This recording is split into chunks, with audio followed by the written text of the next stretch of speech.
Quel moment t'es-tu rendu compte que tu allais en faire un métier, que le théâtre, ça allait occuper ta vie à plein temps? Je pense que c'est assez inconscient. Je pense que toutes ces démarches-là étaient inconscientes, étaient vraiment mues par un désir de c'est ce que je voulais faire, c'est ce que j'étais. Il n'y avait pas de... Bon, je pense qu'à notre époque, on formate beaucoup les choses chez les jeunes. On leur demande très tôt, qu'est-ce que tu veux faire, qu'est-ce que tu vas devenir, puis là, il faut que tu fasses une école. Alors que dans mon cas, c'était pas ça, c'était de faire du théâtre. J'ai toujours dit, il n'y a qu'une région, qu'un lieu, qu'une ville, c'est le théâtre. C'est là que ça se passe, entre amis, entre collaborateurs. Puis c'était aussi à une époque où, bon, il y avait beaucoup de création collective, où les rôles n'étaient pas établis comme maintenant. On était à la fois autant auteur qu'acteur et on vendait des billets, puis on faisait des affiches, les costumes et tout. Je pense qu'on y revient à cause de certaines conditions économiques aussi qui sont beaucoup plus difficiles maintenant pour les jeunes créateurs, mais il n'en demeure pas moins que à travers cette espèce d'expérience-là qui était beaucoup plus de l'ordre du geste plutôt que de l'ordre d'une organisation des choses, a fait en sorte que pour moi, la question à savoir est-ce que c'est ça que je veux faire dans ma vie, pas vraiment. J'avais quand même fait un pacte avec mes parents qui disaient que j'allais quand même avoir une formation en quelque chose d'autre au cas où ça ne fonctionne pas en théâtre. Pour sécuriser les parents. Ouais, puis oui, puis je pense que c'était correct aussi qu'à 16 ans, j'allais faire une formation c'était tourisme, c'était une technique, une des branches des techniques administratives. Alors, ce qui fait que c'était correct. Ça pouvait me servir toute ma vie. Mais mes parents ont compris rapidement que c'est ça que je voulais faire, du théâtre. Puis la grande arrivée dans le monde du théâtre à Québec, à Montréal et tout ça, ça s'est passé comment?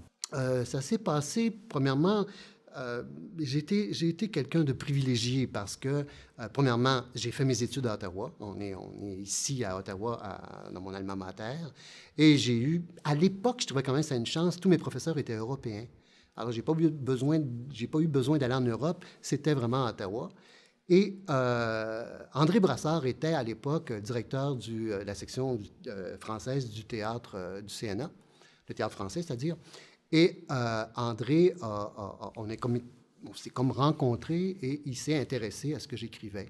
Et très, très tôt, je suis arrivé à Montréal. Mon œuvre est arrivée à Montréal avant moi. Il y a eu 3 pièces de moi avant que je déménage à Montréal, ce qui fait que la grande arrivée a été vraiment l'arrivée montréalaise. Mais ce serait aussi pas correct de dire que j'ai fait beaucoup de théâtre avec les compagnies franco-ontariennes, la Vieille 17, le Théâtre de l'Ontario, le Théâtre français du CNA et le Trillium que j'ai dirigé.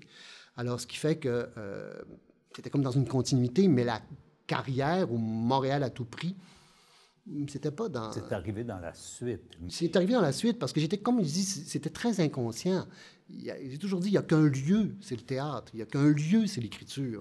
Le reste, de faire un plan de carrière en tant qu'écrivain en théâtre, je pense que c'est un leurre. Et toi, si tu avais un conseil à donner à un jeune auteur dramatique, qu'est-ce que tu lui dirais aujourd'hui? De chercher l'innovation, mais de ne jamais oublier la tradition. C'est un art qui a plus de 2000 ans, c'est un des plus vieux, qui a une codification, qui a des sources, qui a aussi tous les sujets ont été abordés, mais il ne reste que la manière. Et de ce sens-là, je crois qu'il faut absolument qu'il y ait un véritable dialogue entre les référents, la tradition, les sources et la nouveauté, la modernité, et re-questionner l'ensemble de cette pratique.